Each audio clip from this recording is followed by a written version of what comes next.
Chers amis, chers frères humains, est-ce que vous avez remarqué ce qui est arrivé à nos sociétés?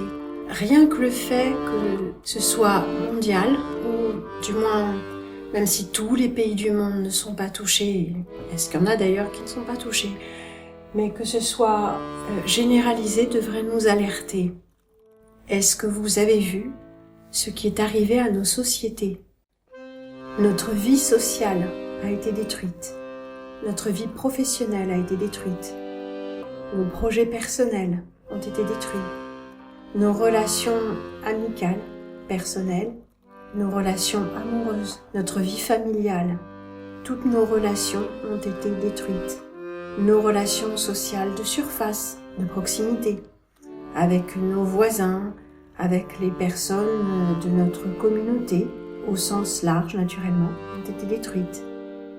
Notre vie religieuse a été détruite. Par religieuse, j'entends la capacité que nous avons à nous réunir, que ce soit dans le cadre d'une religion formelle à l'église ou au temple, ou dans d'autres formes de reliance humaine.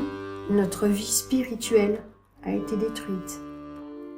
Ce qui nous reste, c'est une existence matérialiste face à notre écran pour soi-disant communiquer, avec notre caddie à 1 mètre des autres clients pour remplir ce caddie de biens de consommation. Il semble qu'on nous ait vendu, absolument sans coup férir, l'idée que l'homme est un être matériel, une espèce de robot qui se nourrit de choses, de nourriture physique et de divertissement virtuel.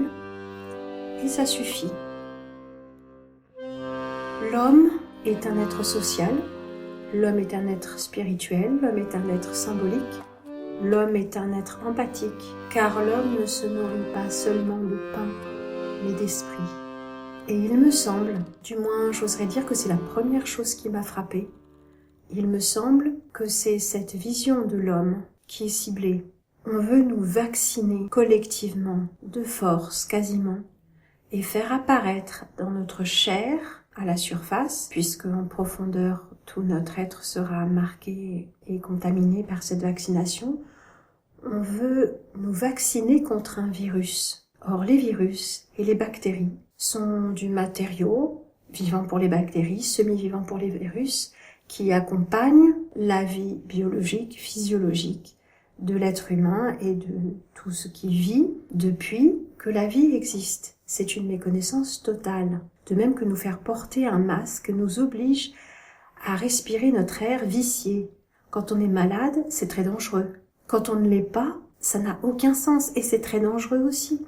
Respirer son propre air chargé de toxines et de dioxyde de carbone et d'acide lactique, ça n'a rien de sain. L'être humain construit constamment son système immunitaire. Pourquoi? Parce que le système immunitaire est un système adaptatif. Il n'est pas là une fois pour toutes et il ne se construit absolument pas à l'aide des vaccins qui sont des poisons. Ils sont des poisons à plus d'un titre. Ils sont des poisons parce qu'on inocule par voie veineuse quelque chose qui n'y rentrerait jamais de la sorte et que tous les additifs et adjuvants vaccins sont des poisons violents, chacun pris séparément. On veut nous vacciner contre la vie. On veut nous éloigner de ce qui est la vie. Je parle des virus et des bactéries. Je parle également de l'interaction sociale. C'est l'interaction sociale qui construit et augmente notre système immunitaire. En quoi? Eh bien, par l'interaction sociale, nous échangeons au niveau de la surface, en nous touchant, nous serrant la main, en touchant la rampe d'escalier que quelqu'un d'autre a touchée, en nous postillonnant imperceptiblement à la figure, soi-disant les gouttelettes et autres micro et nanoparticules ne rentrent pas que par les voies nasales et buccales, mais également par les yeux, par la peau, hein, donc aucun problème avec ça, nous sommes faits pour. Nous interagissons à un niveau biologique et microbiologique, en interagissant socialement, en expirant et inspirant de l'air qui va être échangé, en touchant des choses qui ont été touchées, notre système immunitaire se renforce parce qu'il est fait pour cela. Les virus, les bactéries ne sont pas des ennemis, les virus et les bactéries sont des composantes du système immunitaire. Lorsqu'on isole quelqu'un, et donc la population mondiale, on fait baisser dramatiquement le niveau du système immunitaire, le niveau de réponse du système immunitaire, parce que le système immunitaire est un système adaptatif. En nous confinant, d'ailleurs c'est vraiment un sale mot, et ceux qui respirent à travers leur masque, eh bien ils vont respirer quand même ces nanoparticules, mais ils vont respirer un air confiné, donc c'est doublement malsain. En respirant derrière nos masques et en nous confinant chez nous, nous nous privons des interactions sociales, humaines, physiologiques et même chimiques, et oui, qui interagissent avec notre système immunitaire et le renforcent. Voilà pourquoi le confinement est un non-sens.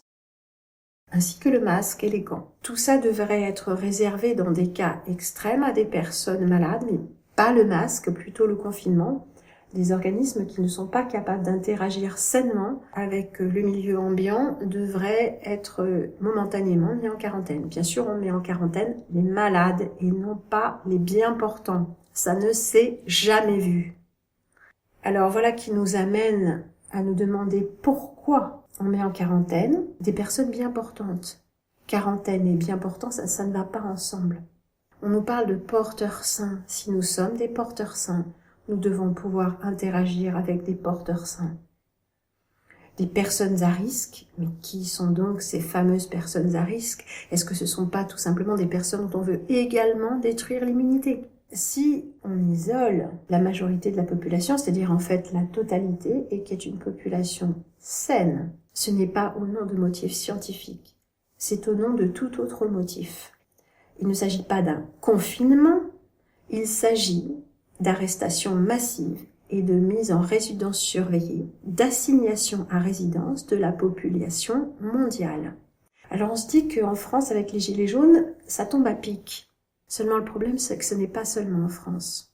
C'est que ces directives ont été émises par un organisme non gouvernemental, non étatique, supranational, qui reçoit ses financements en grande partie des États-Unis, mais de fonds privés, de milliardaires dont on parle beaucoup mais qui n'ont eux non plus aucun titre, aucune légitimité pour intervenir en quoi que ce soit et même pas de donner leur avis.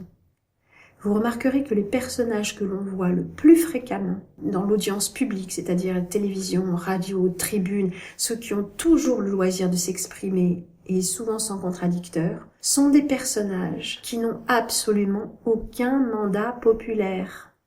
Aucun. Ils n'en ont jamais eu. Leur titre, c'est souvent conseiller, philosophe, philanthrope, conseiller spécial, bref, des mots qui ne veulent rien dire. Des mots qui, au niveau politique et juridique, ne veulent rien dire. Je vous demande d'être assez attentif à qui s'exprime et comment. Et quel titre ont les personnes qui s'expriment. Ah, un tel veut vacciner la population entière. Un tel. Qui est un tel? Quelle légitimité a cet un tel? Outre qu'il est l'une des personnes les plus riches et donc les plus influentes.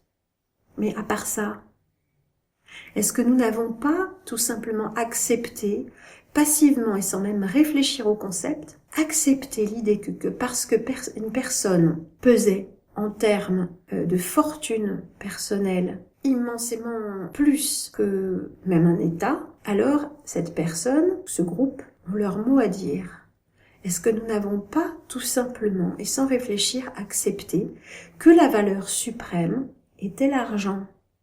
L'argent n'est pas notre valeur suprême. L'argent nous dit-on, est un moyen d'échange.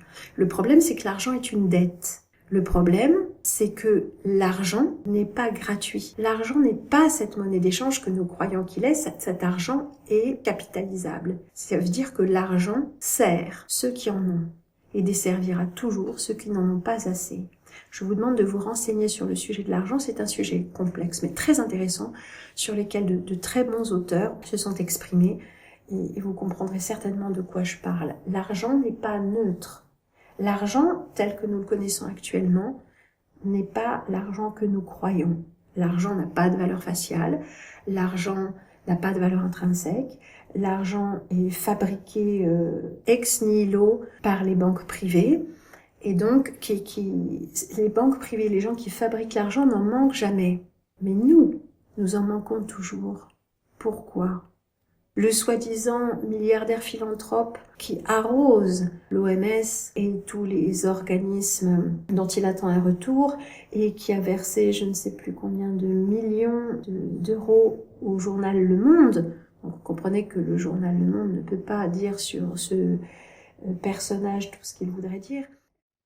Pour conclure, je vous demande d'examiner avec un certain recul ce que vous avez sous les yeux, pas uniquement ce que vous voyez sur vos écrans, quels que soient ces écrans, télévision, internet, mais ce que vous voyez autour de vous en ce moment, dans la rue, si vous arrivez à voir quelque chose, dans les boutiques et dans votre cadre de vie, ou du moins ce qui était votre cadre de vie habituel. Également, observez le cadre de vos relations privées. Et voyez, s'il vous plaît, si quelque chose a changé. Je vous demande aussi d'examiner ce qui est en train de se passer au niveau politique et financier.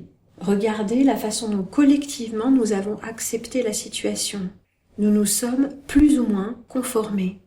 Nous avons accepté que la valeur première de notre société était l'argent et l'économie.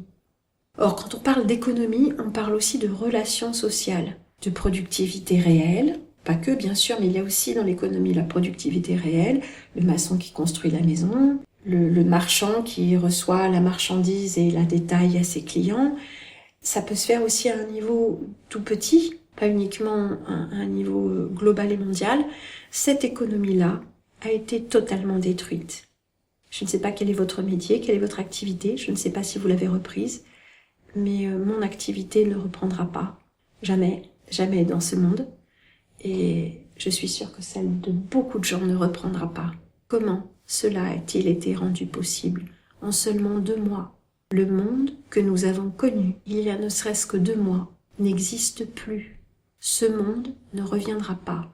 Nous avons 2 choix. Soit nous continuons à nous soumettre par sidération, par obéissance ou quoi que ce soit. Soit nous nous réveillons maintenant. Et nous allons vers le monde que nous désirons, avec une économie réelle, avec une société qui fonctionne sur de vraies valeurs, avec une société humaine et saine. Soit nous laissons faire. Croyez-moi ou non, c'est déjà aller beaucoup plus loin que nous n'imaginons, car sous la surface, toutes les structures de cette nouvelle normalité épouvantable, inhumaine, sont déjà en place. Mes chers amis, frères humains, je nous demande un temps de réflexion immédiat et salutaire. Quelle société voulons-nous? De quoi sommes-nous capables maintenant? De quoi sommes-nous capables? Sommes-nous capables d'accepter le monde que l'on nous prépare? Ou est-ce nous qui allons redéfinir les règles? Nous les humains, nous le peuple. Je nous souhaite à tous force, honneur, courage, foi et beaucoup d'amour. Amour de soi et amour de tout ce qui est vivant autour de nous. Merci à vous.